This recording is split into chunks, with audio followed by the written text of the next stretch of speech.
Sophia knelt in front of the cabinet. She looked at the field of shield-shaped scales. Each had a different sign or symbol. Roland knelt next to her. Their shoulders touched. Sophia held her fingertips over one of the scales embossed with the moon. She closed her eyes.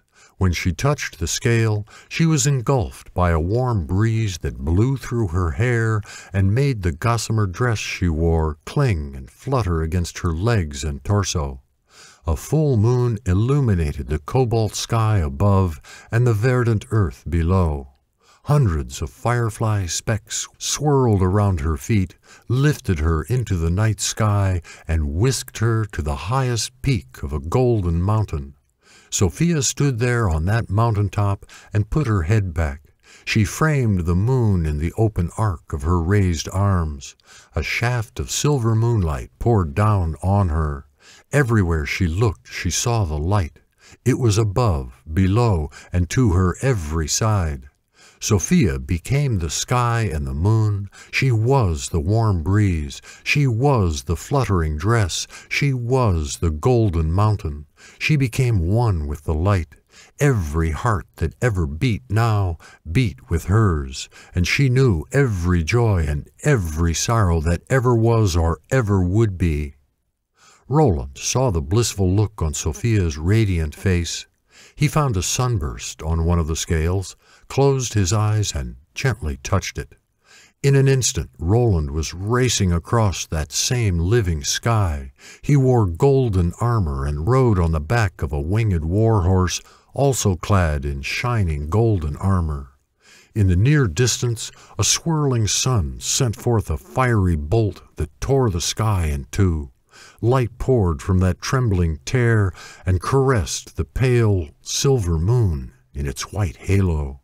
And the moon took that gift of light and sent it in an ever-narrowing stream down through the clouds to the mountains of the earth. Though the earth looked no larger than a closed fist, Roland could see Sophia standing on the golden mountaintop with her hands raised to the sky. His willful Pegasus carried him to that place, to that living column of light. Roland found it useless to pull the reins right or left. The horse would not obey. Unable to change his course, Roland surrendered. He let go of the reins and opened his arms wide.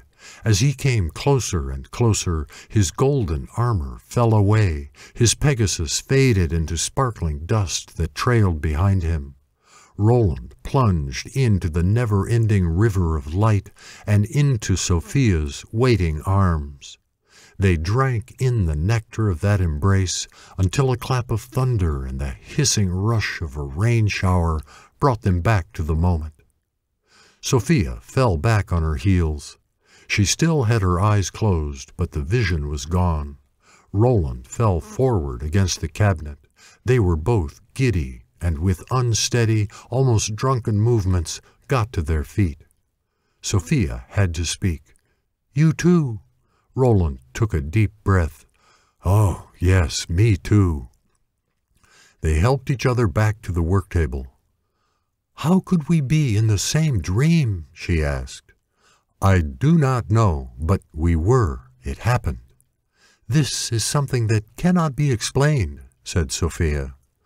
"This could only be experienced," Roland added with a slight grin. He held out his arms, and Sophia came to him.